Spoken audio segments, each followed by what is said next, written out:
welcome to the Third Due First In podcast. Hello, Geno. Welcome back. What's up, buddy? How are you? Hey, man. Anything new with you? No, I hate fall. Yeah. I hate winter. I'm more of a 90-degree day type of person. I don't know about that. So I like warm weather, but I don't mind the fall. I want to sweat when I get up. I hate sweat. I handle that. How's did you go to that car show? You were talking to me? You know what? We didn't make it out to the car show. Michelle wasn't feeling well, so we put that aside. So you got Sanchez all bundled up for the winter? Or? Sanchez is in the garage. I mean, I'll use them here and there, but Stella's the new primary right now. Stella. I didn't know we had a name for that one. You didn't think I was gonna have a name? Nah.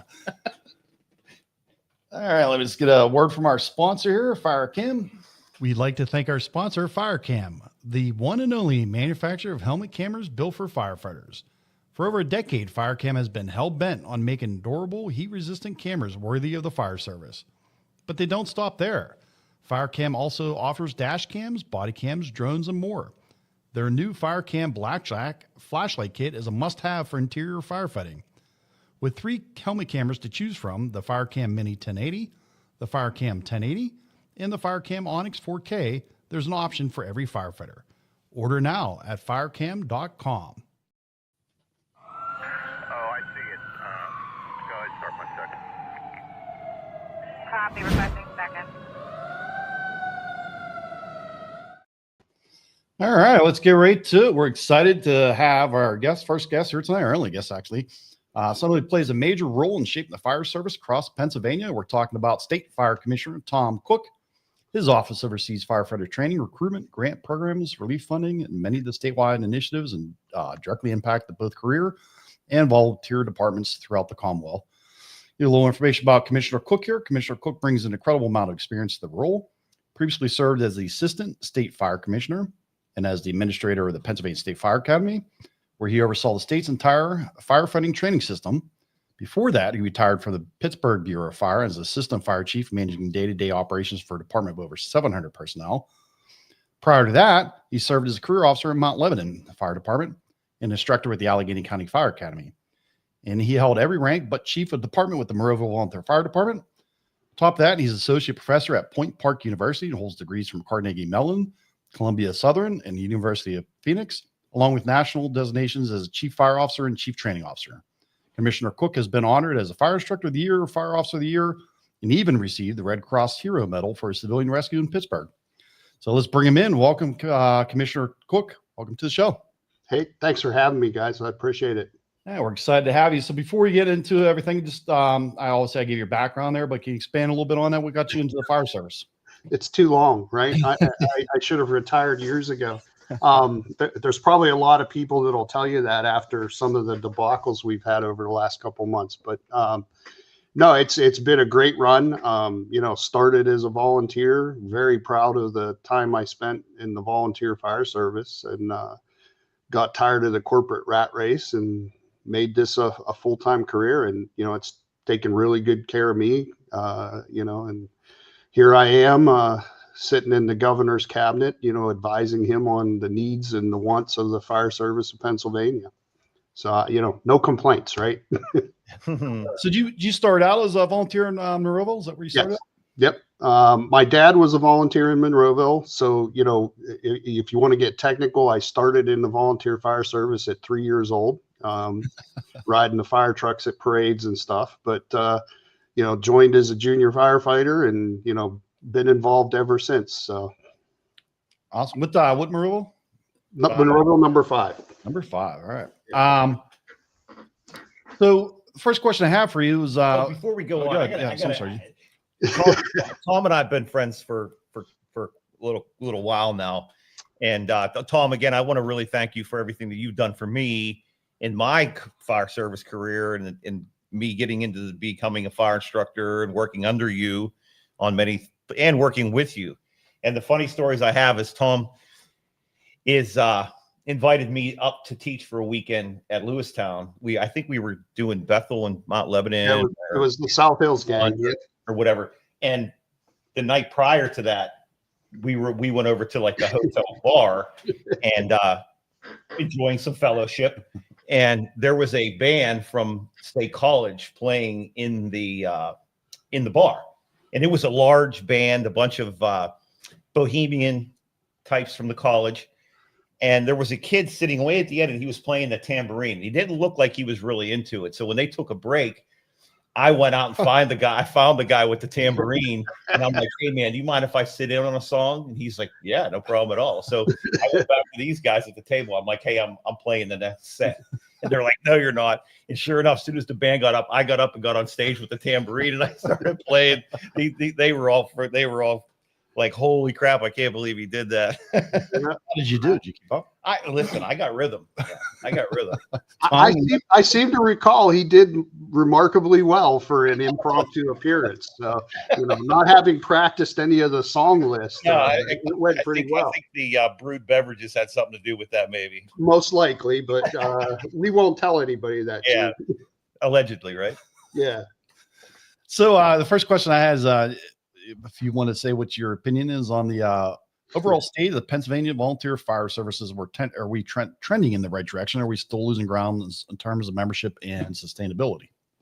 So, the honest answer is we're struggling, and we're going to continue to struggle for the foreseeable future, right? I don't know that I can predict whether we're trending up or down, but the struggles, are going to be there for a while yet. And we're dealing with, I always categorize the problems with the fire service into two broad categories: the funding and the personnel, but they don't operate in isolation from each other. They're all interconnected, right? So, what are we doing from the fire commission? We're trying to ramp up state support where we can in both areas, but it all comes back to in the Commonwealth of Pennsylvania, fire protection is the legal responsibility of the local municipality. And the Office of the State Fire Commissioner does not have any legal authority to manage or regulate the operation of the fire departments. So, we're giving money out. When you add up all the money and across all the programs, we're putting over $140 million into the Pennsylvania Fire Service every year. Recruitment, we could talk a little bit more in depth later, but we're supporting the recruitment efforts. We're helping establish high school programs. We're working on negotiating with labor and industry to relax, I guess is the best way, some of the junior firefighter regulations. Mm-hmm. So there's a lot of little things that we're involved in that hopefully will have a positive impact at some point in the future, but the struggle is real. And part of the problem is we're continuing to use a business model which is now outdated and obsolete. It worked great when Ben Franklin came up with it. And that doesn't mean there's no place for volunteer firefighters, but, I'm not so certain when we look at the numbers at the state level that there are people left that want to be volunteer firefighters, which how do we, we can't throw money at recruitment if there's nobody to recruit. Yeah. So, well, so you were, as you said before, and I think everybody pretty much that at least fights fire in the Commonwealth understands that each department is governed, or it's giving the blessing from the lowest point of government in that specific municipality. Mm-hmm. Would the state ever, this is probably a little bit crazy, but would the state ever say, here's what we think every municipality should adopt, and politically talk to those municipalities and adopt a state model?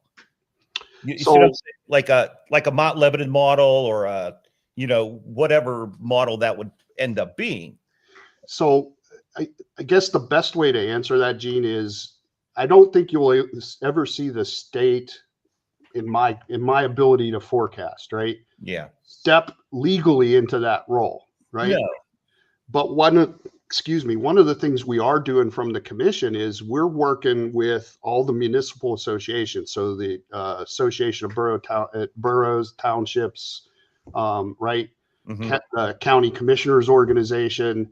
And we're educating them on, well, what does the responsibility for fire protection actually mean? Yeah. Okay. And then it's up to them to choose what level, right? So the models, right? The models that could be adopted, they're out there. NFPA standards, Sure. That it all exists. It doesn't need created.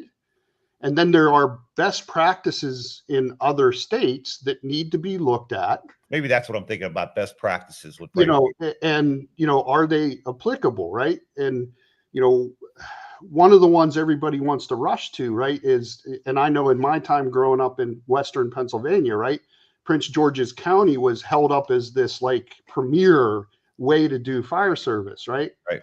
Well, I remember when I first started riding in PG County, it was a disaster, right? Because they were converting from all the independent fire companies to this county managed system. Mm-hmm. And literally the political climate was, if you as a volunteer fire company allowed the county to take over your fire station, you were voted out of the County Firemen's Association. Oh, so there was they were in fighting. Right. So then it hit its peak where it was wonderfully managed, and it's still a good organization. I don't want to characterize it as bad. Right. Right. But it's starting to struggle now. You look, they're browning out firehouses. They don't, they're starting to see some of the same struggles. So, how do you pick the best of that model and bring it to Pennsylvania? We got to do some work. I mean, that's what it comes down to. Yeah. Hey, Commissioner, one of the things you mentioned about working with high schools, and I don't know a lot about this, but I believe there's a program somewhere in the state that maybe with the trade schools to actually maybe, is it to get essentials for the students that go to the trade school? So that's what we're focusing on from the commission is, and we've been doing a lot of work with the school administrators, right? And selling them on the value of training the next generation of firefighters. And the goal of the programs that we've been working with, and we've got 28 programs across the Commonwealth now that are running the state fire training curriculum in the school district or in the CTC. I still call them VOTEX, even though that's not what we're supposed to call them anymore, right? Career and Technology Center. And the goal is to get those high school students through recognized Pennsylvania State Fire Academy fire training so that when they graduate from high school, they're not starting their fire training over, right? They get credit for it towards, however, and again, there are programs, Octorara comes to mind down in Chester County. They graduate out of high school with their Firefighter 1 certification. Oh, wow. Okay. So. Ron up in, is that Western area he's a county guy. Mm-hmm. Just out of North Park. He runs the one in, what's it, West Hills, or, I'm talking Ron. Yeah, Ron, Basilje, or I can never pronounce me either. But he runs it. I taught part-time at Steel Center in Jefferson there for a little while teaching their public safety program. And we went and visited his program, and it was light years ahead of the Steel Center program. He really had everything together up there. I don't know if he's part of that or. Yeah. He's one of those 28 that I'm talking about. Okay. Right. Okay. So, so the goal from the commission is, how do we bring these school districts on board? Because we can't fund it. We don't have the money to fund it, but we can help them organize it. Right. And, here's the curriculum. Sure. And then these students have the opportunity to graduate. And again, depending upon how the program is structured in the school, right? Because, some of the high school programs, they do 45 minutes a week, right? Oh, yeah. So, they're not going to complete, 200 and some hours of training in Firefighter 1 in 45 minutes a week. Right. But then with the CTC programs where the students are there 4 or 5 hours a day, now we've got an opportunity to really get them through a significant portion, if not all of the program. Yeah. Is there like a way for school districts or CTC centers to reach out to get information on what this program is? The best way to get a hold of us right now, because we're with the budget impasse, our office hours are kind of flexible, is go to the website. There's a contact us form. and, fill it out, put in there, we're looking about establishing a high school program, and we'll have the, someone from the recruitment and retention staff make contact and, figure out how we can partner and maybe get something accomplished. Yeah, I think it'd be great. Like, especially you're talking about our local one. They do a little bit of fire training, but it doesn't get the students. No, the Still Center program. And again, I can only speak of it. It's been a few years since I've worked up there. They did police, fire, and EMS, and they wanted you as an instructor to touch on every one of those subjects almost every day, which is very non-productive to say, because I could teach a student about communications in the fire service and then talk about a handcuffing. Well, there's some kids in that class that really didn't care about law enforcement. Some cared more about law enforcement. It almost seems like it needs to be just the fire service, you know what I mean? Or, in whatever stroke that takes. The other thing is, back to recruitment and retention too, is I know you talked recently about more incentives, tax incentives and stuff like that. Can you explain anything that the state's looking on that level? So, we're always looking for ideas. And again, it's not lightning strikes and you have an idea for an incentive. It's, looking at what other organizations are doing in terms of incentives. So there's always a look for more. Again, remember, I'm an administrative office. I administer whatever program the General Assembly creates, right? So the law has to come from the General Assembly, be signed by the governor, and then it's up to me to say, here it is, right? So, we've been very successful with the change to the law that allows local municipalities, the counties, and the school districts to pass tax incentives for firefighters. In fact, there are a couple programs out there that it's actually 100% tax relief if you're an active firefighter, and it's up to the local organization to define active firefighter. The law doesn't specify. So in the Commonwealth, with that, push it down to the lowest level of government, right? Yeah. Hey, we're changing the state constitution that gives you the authority to do these tax incentives. It's up to you as the local municipality how to structure the program, right? So again, what we do is we monitor the results. If you go on our website, there's an annual report that shows how many programs, what the tax incentives are, right? And I don't think it shows the number of participants in each program.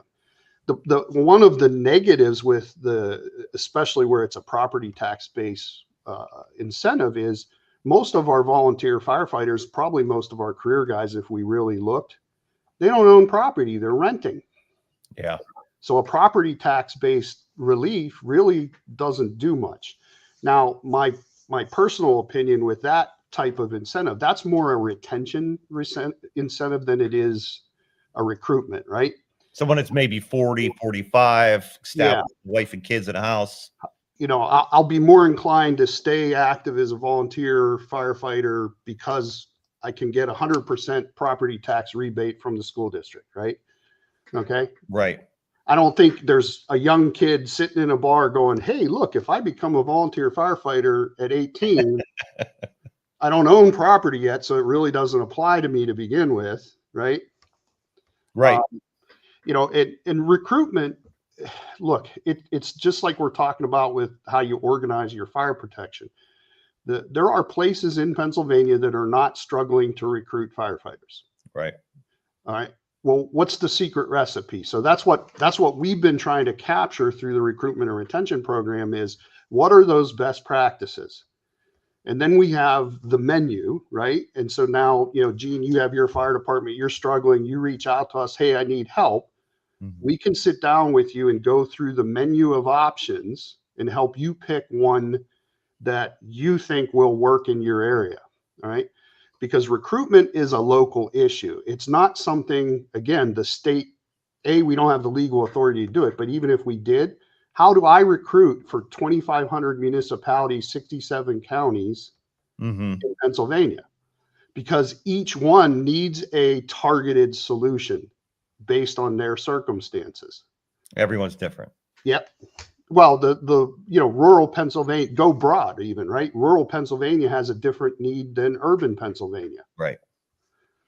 That's why you recently talked too, that, it's not just as simple as throwing a help wanted sign out with a phone number that nobody ever answers. Yeah, that doesn't work anymore, right? That's part of that broken business model, right? If you look at military recruiting, they've even moved significantly away from television ads. Remember, when you watched a football game, every commercial break, there was an Army commercial or a Marine Corps commercial where you don't see that anymore because they realized they're not getting recruits from those spending the money on those television ads. How does the military recruit, right? They land a helicopter on the football field at the high school and talk about how great it is to be in the Army. The parallel for us is show up with the fire truck. Yeah.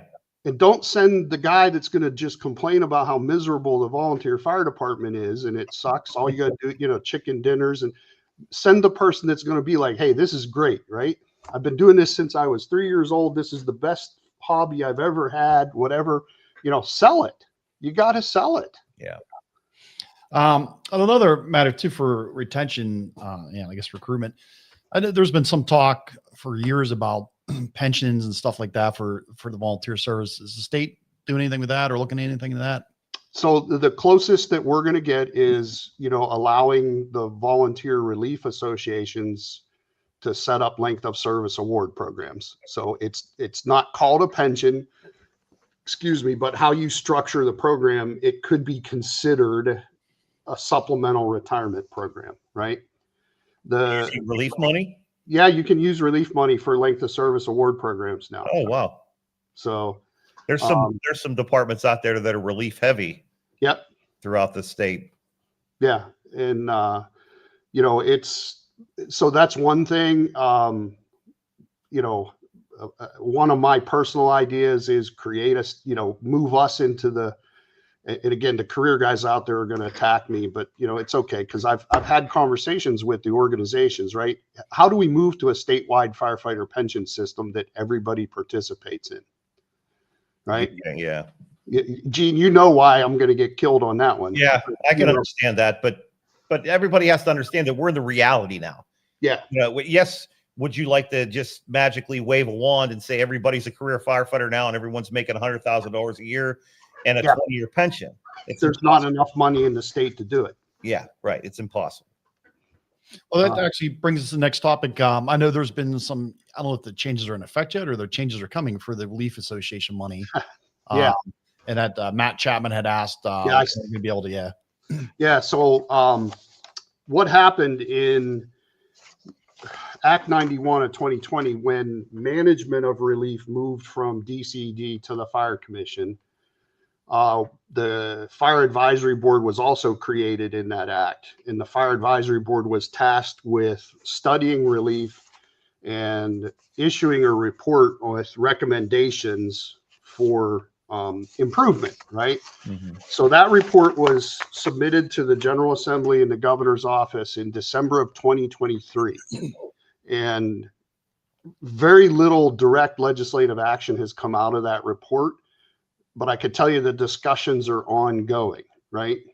And again, the basic tenets of the reform for relief are, how do we level as much as we can the funding stream for the Volunteer Relief Association? So in that report, we proposed a floor of $10,000 for every fire department, every volunteer relief association. I shouldn't mix fire departments, right?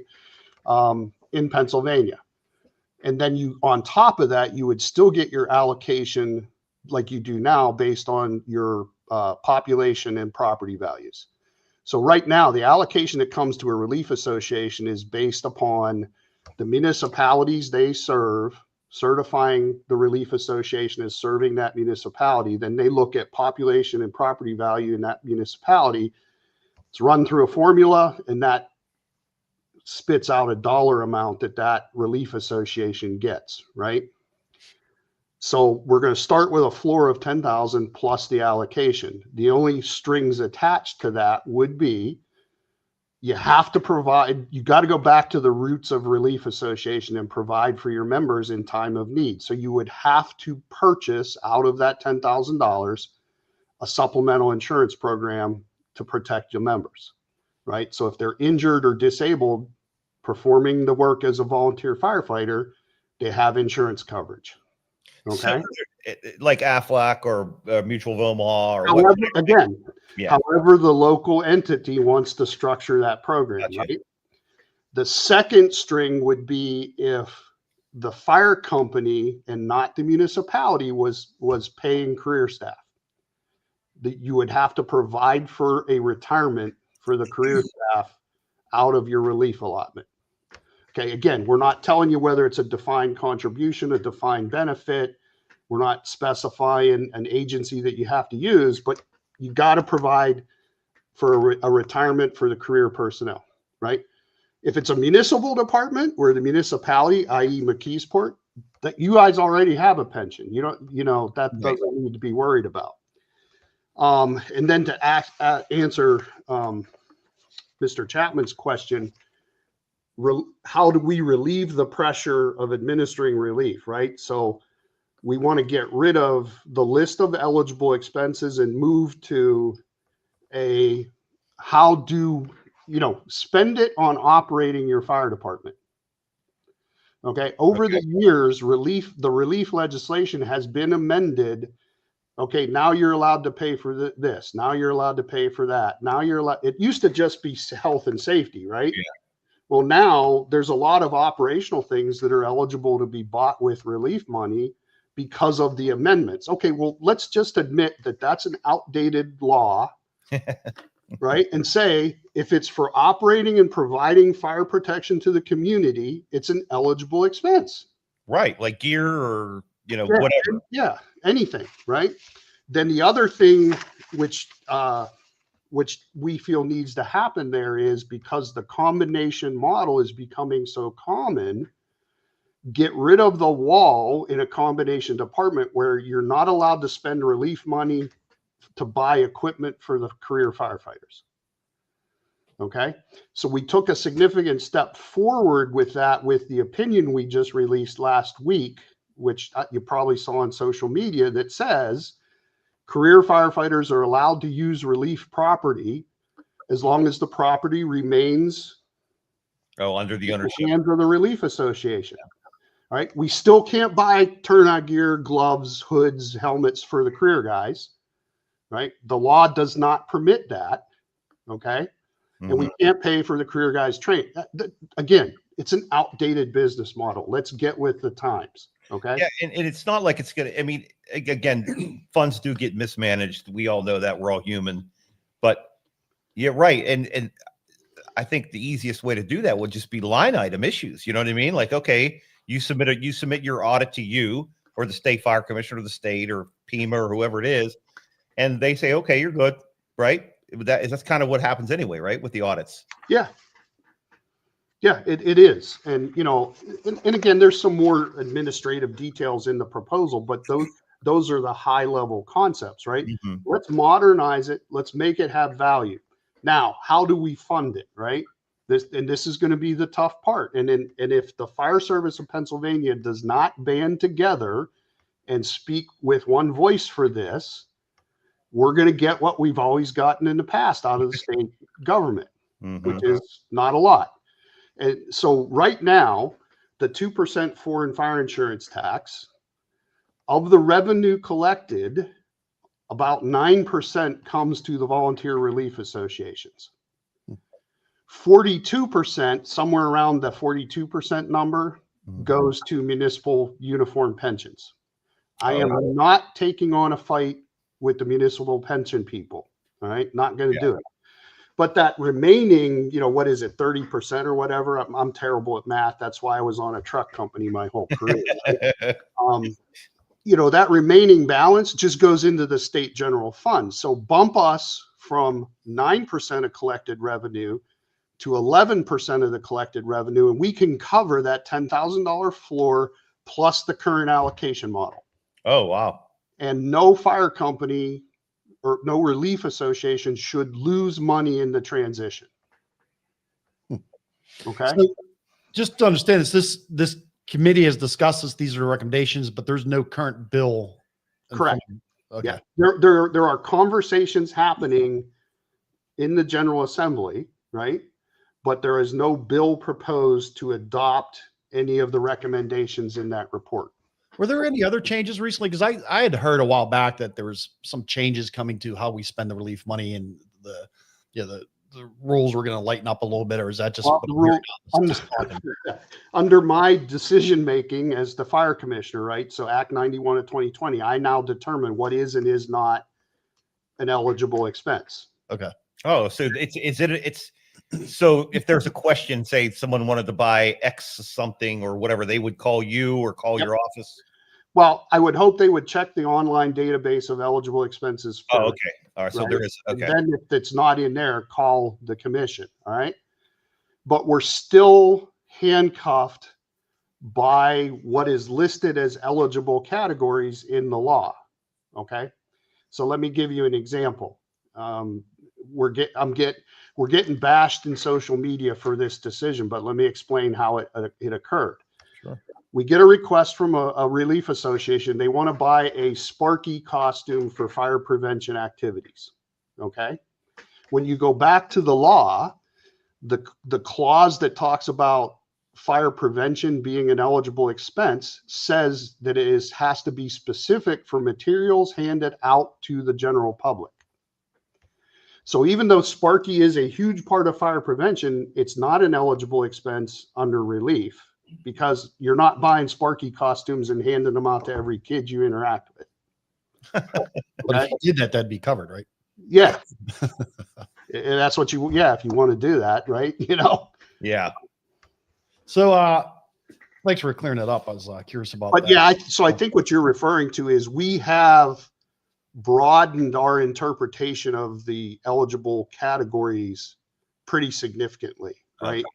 So whereas another example in the past, if you came to us and said, hey, we want to install a relief-owned light bar on a fire department-owned vehicle, that would be problematic from the standpoint. We're now saying, hey, as long as you document in writing and keep on file that relief owns the light bar and the fire department owns the pickup truck, it's eligible. And if they undersell the vehicle, the relief association needs to be reimbursed based on the established value in that written agreement. That's all it takes. Which doesn't seem like a big hurdle, because as you know, in monthly meetings, you close the fire department meeting and you immediately open the relief association meeting. It's all the same people. Yep. So, so going on to another topic, obviously we're starting to see more and more departments discuss potential mergers. I heard you speak before about departments should maybe start thinking about a regional approach to service delivery. But what's your take on mergers overall? And does the state offer any guidance or assistance to departments that are, exploring those options? So if you limit consolidation to just mergers, it's problematic. And the reason I say that is if you take two struggling organizations and merge them into a new organization, you typically don't solve the problems. You just end up with a bigger struggling organization, right?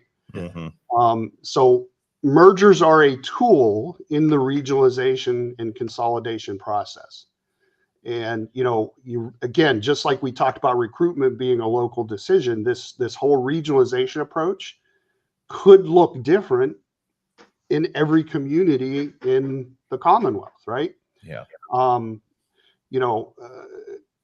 At one point, a community needed 5 volunteer firehouses to cover the community because the horses could only pull the apparatus so many blocks until they were exhausted. Right. Now with motorized apparatus, could you reduce the pressure on funding and personnel by reducing the number of firehouses in that community? To me, that when we talk about regionalization, that's the kind of decision making we're talking about. Okay? So correct me. And again, Nick, when he was on, talked about this, he touched on this. And so merger is kind of a bad word, not necessarily a bad word, but a word that we really don't want to use for every situation. We want the consolidation is more of a word Because And that's again, every time you see on social media, we should merge, blah, blah, blah, blah, blah. You know, right? You know, the merger, it's like a screwdriver has a very specific purpose. And if you use it for the purpose it was designed for, it works great. right.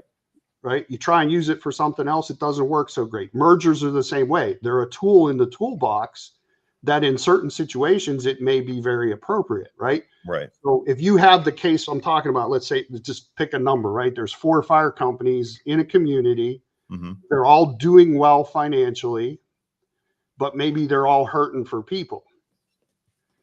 Well, let's combine them, right? Create a new organization, combine them, Mm-hmm.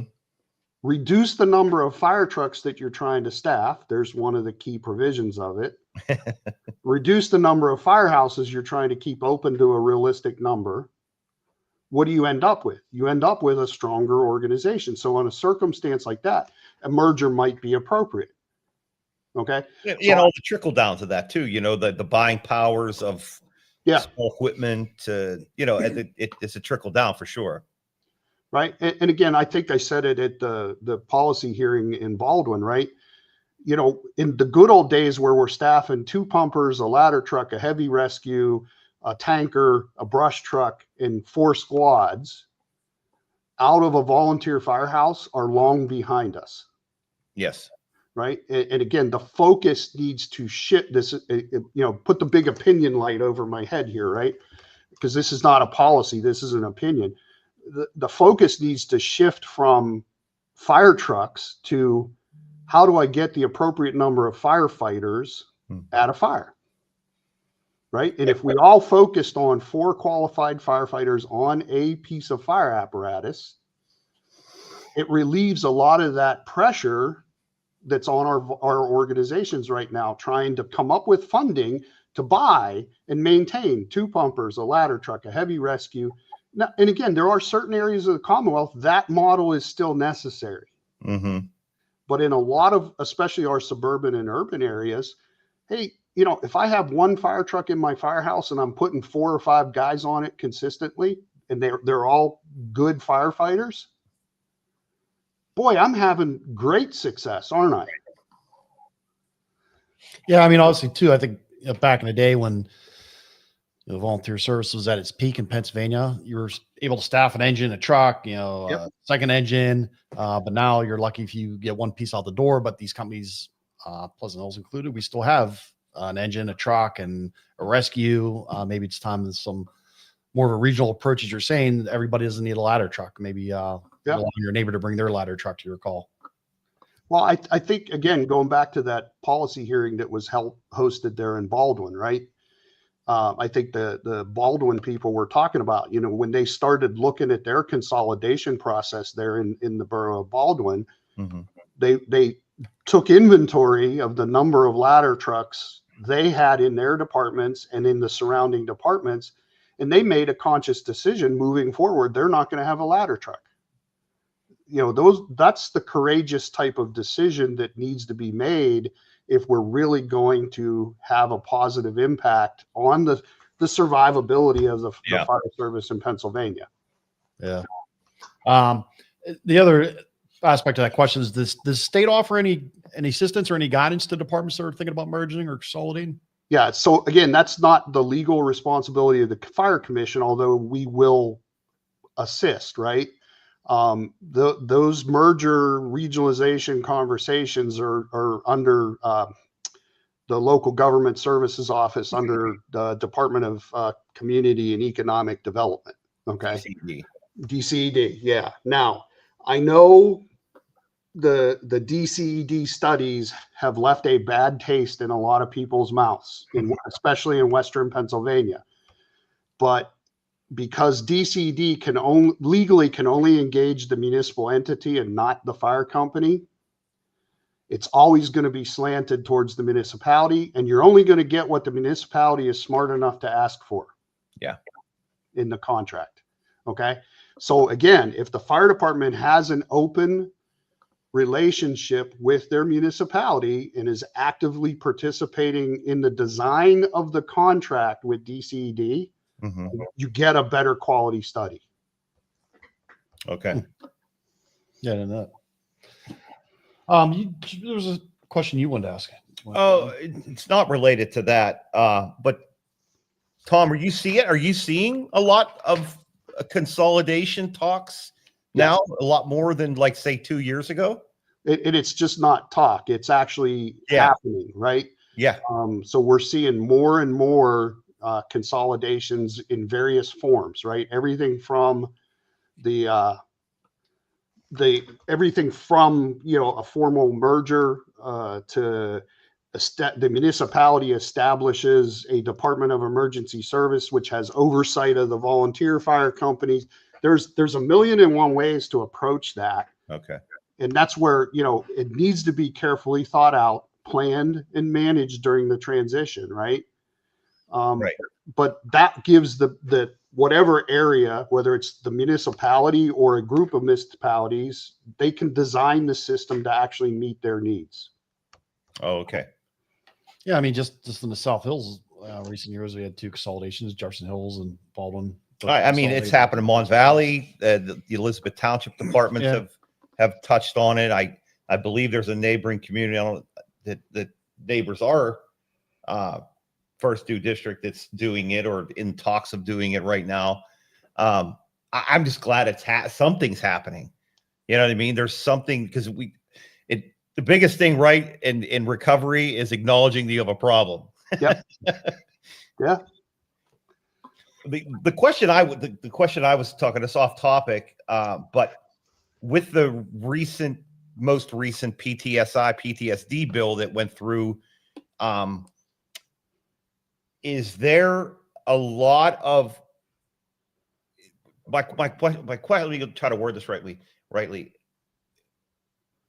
What's the launching point for that? For a volunteer firefighter or career firefighter, I'm not familiar with. I know the cancer presumption laws pretty well, unfortunately, but is it similar to that? Is it similar to how that? Is it a rebuttable presumption? Yeah. So there's still some work that needs to be done there, right? Mm-hmm. But we've got our foot in the door. It's now recognized as a workers' comp claim, right? Okay. It's a payable claim under workers' comp. The process is still a little ragged and needs cleaned up. And again, I don't directly control that, but I'm an advocate to you all as the firefighters. Hey, this is a great program. We now need to work on the next level of it and get it cleaned up. Yeah, because it's kind of blurry right now. Yeah, it is. A firefighter comes to you that's struggling. Obviously there's resources out there for that firefighter. And I want everybody here to know that if you are struggling with that, reach out to your mentors in the department, and even in the fire service. We're all on social media. Yep.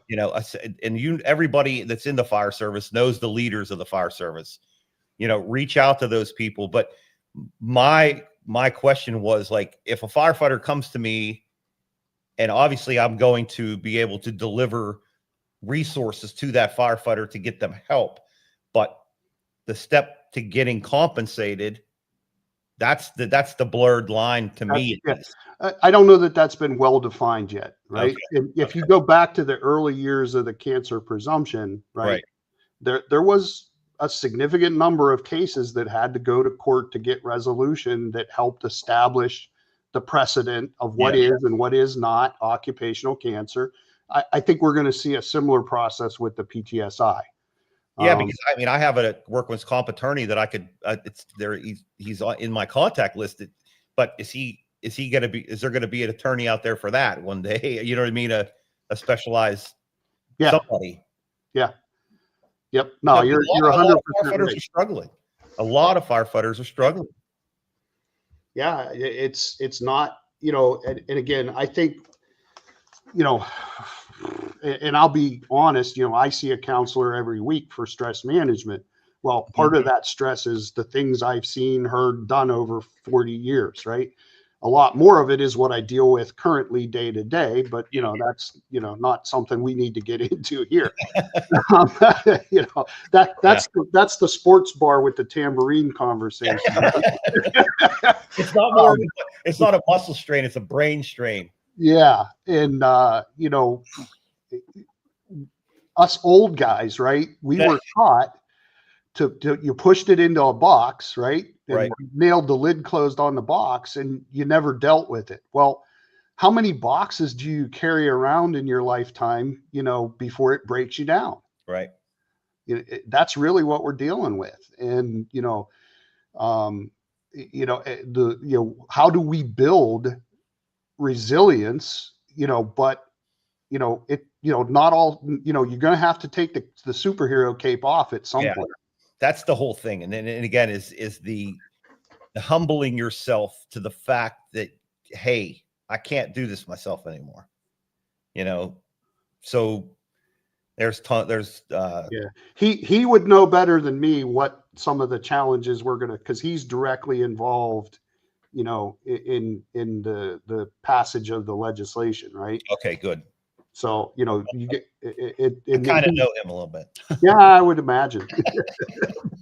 I as a leader in my department, I would, if someone would come to me, hey, I heard that there's a PTSI bill or, whatever, I wouldn't even know where to tell them to begin. You know what I mean? But now that I've learned something tonight, and I learned that it's relatively close to home, that there's a resource, and I appreciate you, Chief. Thank you. So that brings another topic we wanted to talk about. So I know some other states, this is a nationwide problem. Everybody's dealing with this, is the PFAS and firefighting foam. Some states have implemented programs to collect that foam that's sitting around all these stations in either 5-gallon drums or 55-gallon barrels tucked away somewhere. Is the state looking into anything with that? Or so one of the hot topics on the Hill this summer has been the many different forms of PFAS, whether you're dealing with PFAS in the gear, to these foam stockpiles. So House Bill 1261, which is still working its way through the legislative process, is the one that's going to deal with the foam in particular. And what it does, it makes it illegal in Pennsylvania to use the old AFFF foam. And EPA will be tasked with enforcing that part of it, and fining fire departments that use it when it's not legal anymore. Now, there's a transition built into the legislation, and that transition keeps changing depending upon the amendment that's being proposed. The other piece of that is the fire commission the role the fire commission will play in this legislation is advise the fire departments on a course forward. Okay. Mm-hmm. So what is the best course forward, and how do we train? What's the training program for the new PFAS free foams? Because they work different. They last shorter period of time before there's burn back. It's a complete retraining of everything we learned as firefighters using AFFF. All right. And then in conjunction with environmental protection, we're supposed to develop a plan to dispose of the old foam.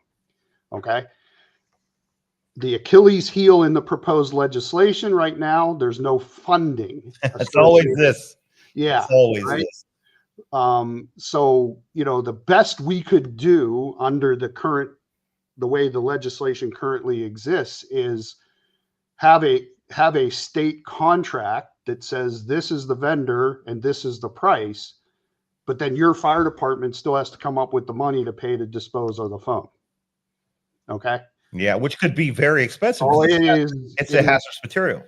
It is extremely expensive because the feds have declared it a hazardous material now. Okay. So the simple answer to your question is yes, there's conversations occurring, but we haven't gotten anything close to the finish line yet. So let's just say I'm a leader of a local fire department, and I need to get rid of it. Can I call a hazmat company to have them come take it right now?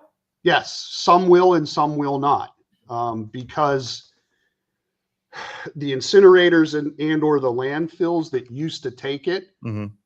they're starting to dry up, right? Because of the liability of it, and how it is it's a forever chemical. It's very persistent, and it gets into the drinking water table, and so the places to dispose of it are becoming more and more rare.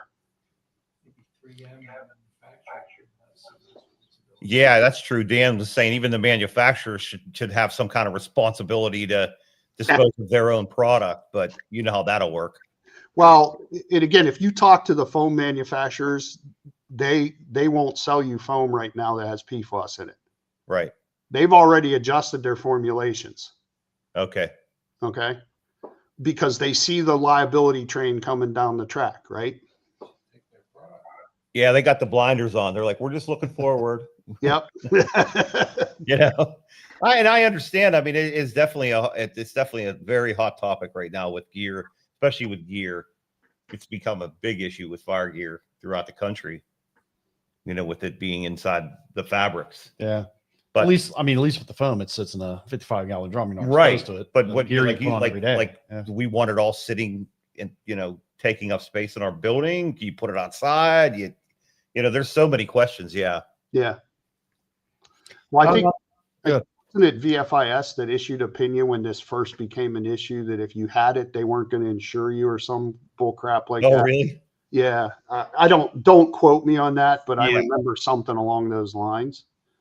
So everybody, and again, it's just like it was with cancer presumption, right? Workers' comp dropped every fire company, and I think we're still at a state where there's very few comp insurance companies that'll write workers' comp policies for fire departments because they're afraid of the money being paid out in the future.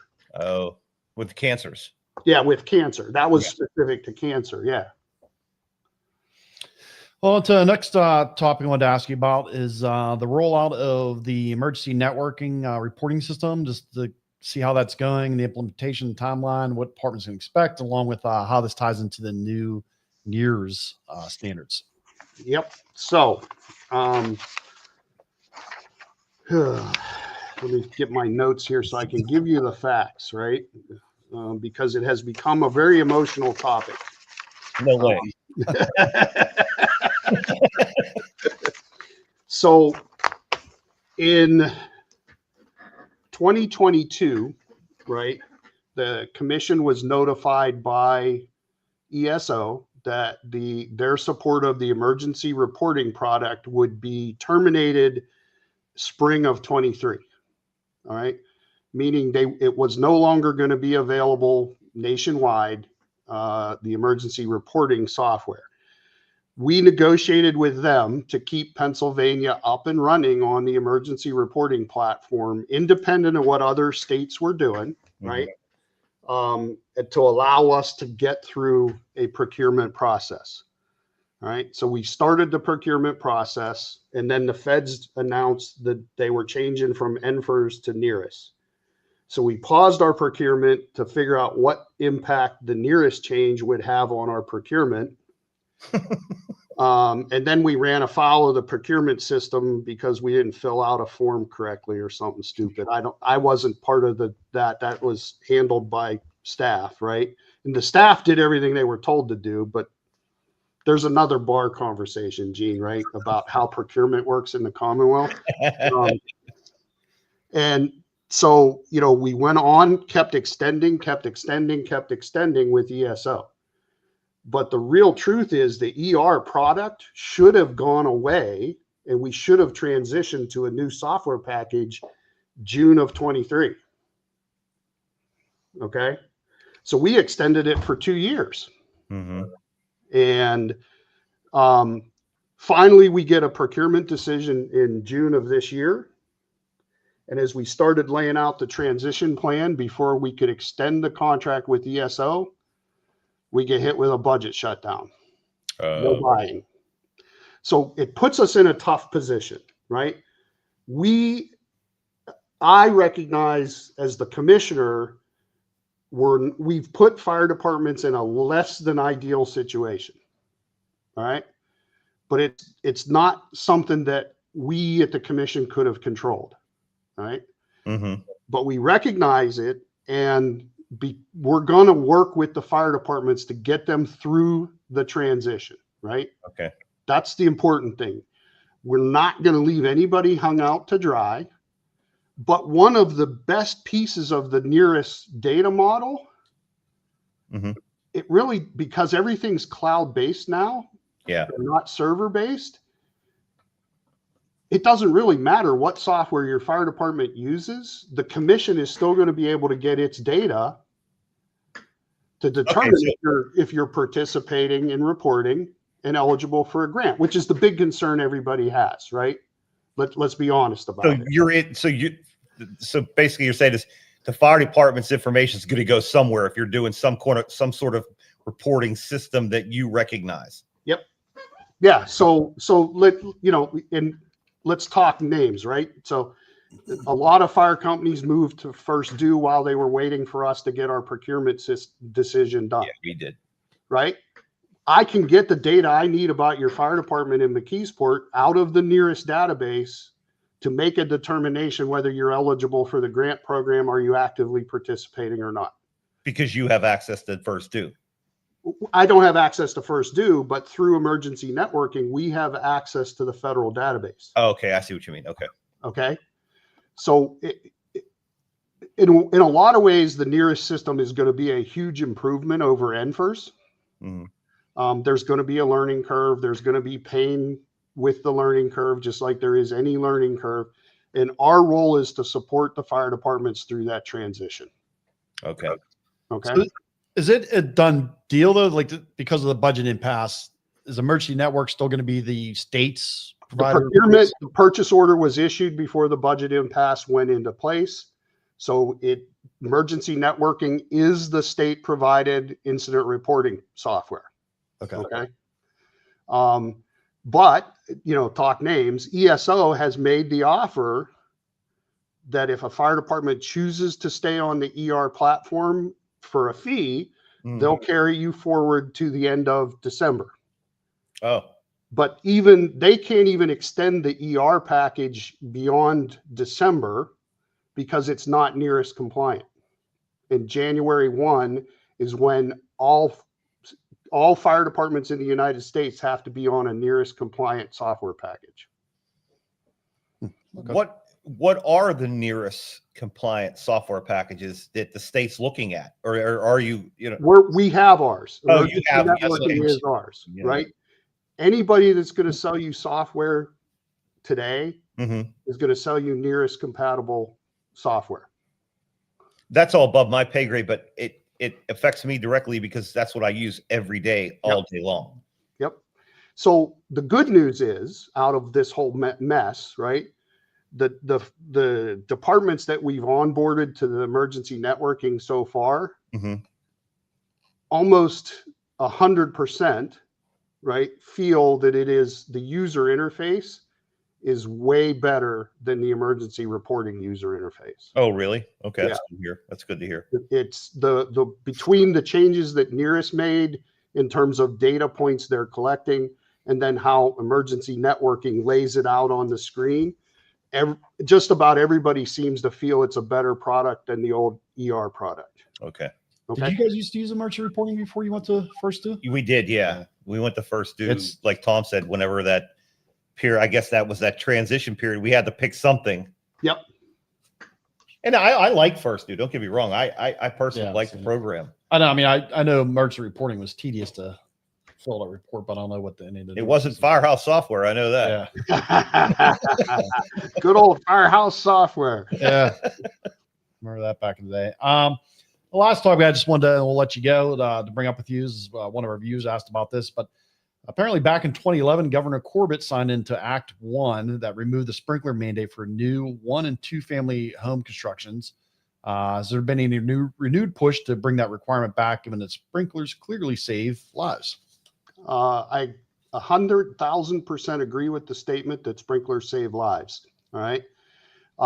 We have been active advocating through the sprinkler organizations, and our focus has shifted from the state code to the local municipalities on this issue. So like in Philly, we provided letters of support, and they're still negotiating their way through this. They were going to go after a retroactive sprinkler ordinance for high-rise residential buildings. Okay, so we, as the fire commission in the state, were supporting that legislative effort in the city of Philadelphia. It didn't quite cross the finish line, so they came back. There's now a bill, and I'm sorry, I don't have the bill number at hand, on the Hill in Harrisburg that will change the municipal code to give counties of the first class the ability to offer a tax incentive to a building owner that retroactively installs sprinklers. Oh, Okay, so we're gonna back into it eventually. I don't think you're ever going to see an explicit change to the building code in my lifetime that is going to put 1 and 2 family dwelling sprinklers back in the code. yeah. Right? And the thing we have to keep in mind is when we look at the uniform code, the UCC and the ICC, sprinklers are required in new construction in every building except single family dwellings. All right. Now, the problem for us in Pennsylvania, where are our civilian fire deaths occurring? Right there. Single family dwellings. Right. Okay. So, it's something I'm very passionate about, but until the governor's policy people say, okay, commissioner, we're turning you loose, go get it. I have to kind of chip away at it from a different angle. Right. Yeah. More encouraging. Yeah. All right. Well, Commissioner Cook, we really appreciate you taking time to join us tonight and share some insight what's happening across the Commonwealth. It's great to directly hear from the state level about the programs, challenges, goals that impact every department out there. I hope that we can call on you if we ever have a question, or Sure. maybe you could drop in a phone call real quick or Yeah. whatever. But I do really appreciate you coming on. It's good to see you. Haven't seen you in a while. Yeah. And make sure you please give Tina a hug for me. I will pass the hug along to Tina for you. Right. I appreciate you guys reaching out, because part of how we're going to make the changes is by being involved in messaging and conversations and meetings and hearings. It's not going to happen overnight. No. Right. But we didn't get into the situation we're in overnight either. So, Yeah. and again, I get it. I'm one of them. I'm not a patient person. I want it to change. I want it to change now for the better. And, it's hard for us, right? Because we're so action oriented. I understand that. And that's I think the main was the purpose of starting this podcast. I didn't have anything to do, but Dan and Keith, to get the word out there, to get the modern message out to the fire service. And I hope we're going to succeed in doing that. Well, people like you and Nick and the leaders in the state, this is really a good thing, I think. Well, and I think, there's hope, right? Yeah. There is hope for the future. There really is, but there's a lot of work that needs to be done from where we are today. I think where all of us want to eventually end up. Right. And just because we're talking about all this change, there are still places in Pennsylvania that the traditional volunteer fire department model works and works well. Oh, 100%. Yes. And those places don't necessarily need to change. Right. All right. Well, thanks again. We really appreciate your advocating for our firefighters in Pennsylvania, and keep up the good work. Thank you, Tom. Thanks, Thanks, Commissioner. All right.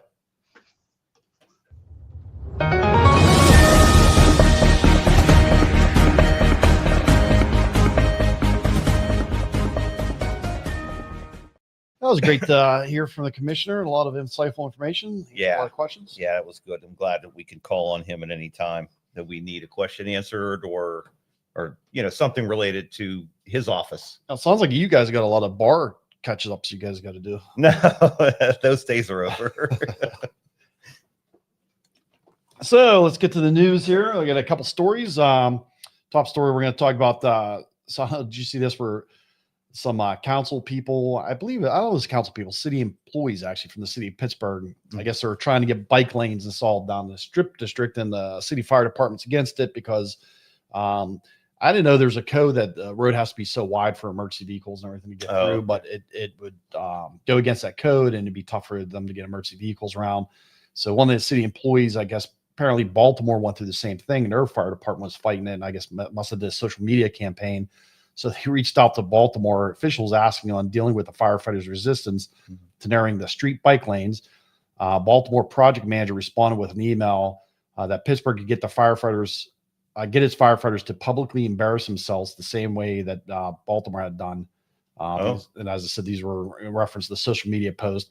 So Pittsburgh Firefighters Union, led by Ralph Securo, called the emails disrespectful and said their safety concerns are being mocked. The union had opposed the city's original bike lane plan, arguing it violated fire code by narrowing the lanes to 15 feet instead of the required 20 feet. Following backlash and lawsuits from local businesses, the city recently revised the project to keep more space for emergency vehicles and livery trucks. But officials in both Pittsburgh and Baltimore have not commented on the emails. Next three stories I have deal with fire trucks being stolen.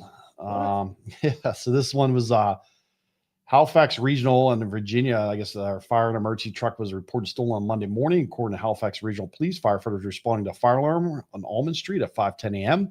While there, police said a woman got into the fire truck and drove away. The truck was found less than an hour later, unoccupied at the intersection of Clifton and Charles Streets.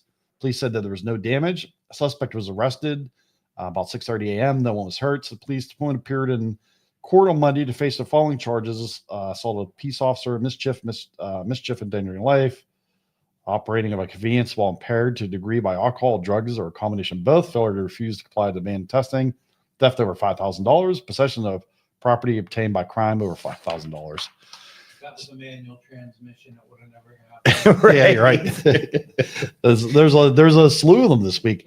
Not to be outdone, San Diego fire rescue engine was stolen from the Nestor neighborhood of South San Diego Saturday afternoon and driven for dozens of miles before being found. Fire engine 30 belonged from San Diego Fire Department Station 30 was stolen near 16th Street and Palm Avenue, according to San Diego Fire Department. Firefighters parked the vehicle, reported stolen at 4:27 p.m. It was found more than 60 miles away at 5:06 p.m. Authorities said there was no injuries connected to the theft, and the suspect is now in custody. Highway Patrol is investigating what led up to that theft. That's those damn scooters they run out of.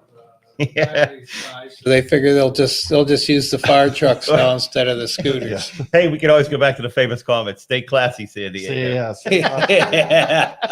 Ron Burgundy. In Tampa, Florida, a 59-year-old male is facing multiple charges after stealing a fire engine right out in front of a hospital. Police say Warren Shutter took the truck while firefighters were inside the hospital just before 9:30 on Tuesday morning. He didn't get far, crashing the engine into a gray Lexus SUV at Dr. King Boulevard and McCall Avenue. The driver of the SUV was treated for hip pain, but no serious injuries were reported. Officers quickly located the stolen rig less than 10 minutes later and blocked his path on Poplar Avenue. Taking Schreider into custody, he's charged with grand theft auto and hit and run, with more charges possible. Tampa Fire Rescue thanked police for their fast response, adding that no firefighters were hurt and public safety remains their top priority. Only in Florida. I have a funny story that I wasn't there to witness this, but there was when I was in law enforcement, there was a police department that I worked for that used to tell a story that there was a local lady of the night who had been arrested the evening prior to that, and they had holding cells, and they would released her in the morning, and this was a cold winter day, and the police department used to leave their police cars running out back of the police station. And she came up the steps, car was running. She got in the car, put the police hat on, and then was just driving around the downtown area waving to people. And the police department didn't even, from what I understand, the police department didn't even know until they got a complaint that said that this unknown person was driving around in their police car. And they're like, "What are you talking about?" And they go out. They went and made a traffic stop. She pulled right over, got out, and I remember she just needed a ride. Role playing. Yeah, role playing. I think what the residents probably got suspicious when she was waving at them. They're like, "Wait a second, that's not a real cop." She had the patrolman's hat on. It's like the Class A hat. I don't even remember how long it is. This could have been 10 years ago or something.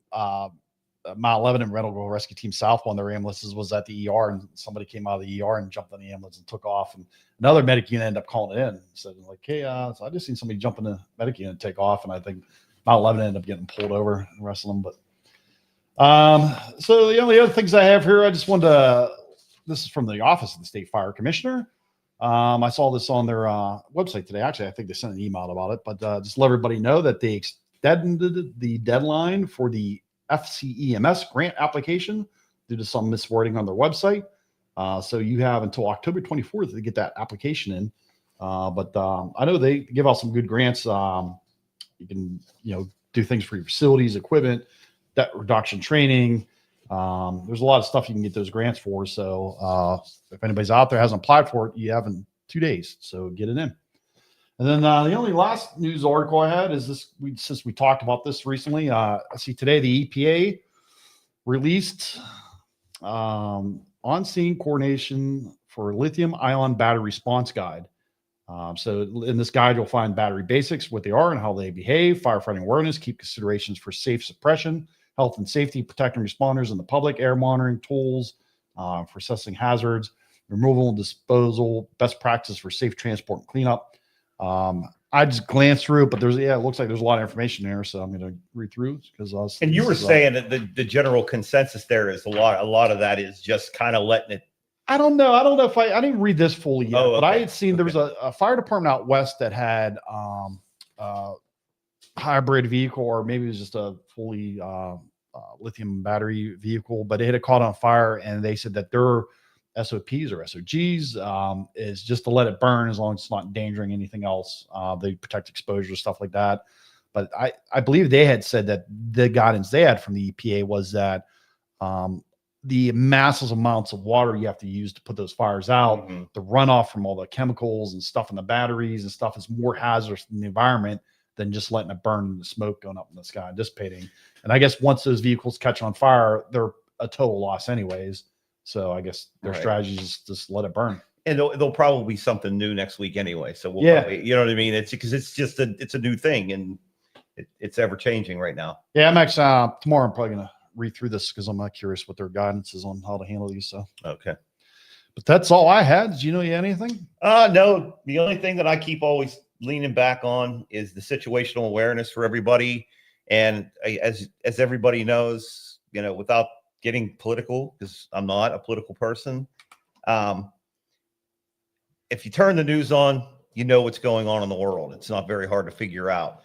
My thing is situational awareness, protect yourself, protect your loved ones, and do the best to take care of each other. And again, try not to suck. Hey, real quick, we did a Facebook post for next week's episode. We were going to try to do stranger calls. Got absolutely no response from it. So we're looking for a guest. Anybody want to be on? Let us know. Shout to any of us. And last, I should have this first. Don't forget, next week we're also going to give away the fire cam for YouTube. We haven't hit 500 subscribers yet, but we're just going to give it away. And so do us a favor, go to YouTube and subscribe. And also, if you want to go to our X channel and like our X channel, subscribe to our X channel, you can be entered for the giveaway for the fire cam flashlight. So again, as Geno said, try not to suck. We'll see everybody next week.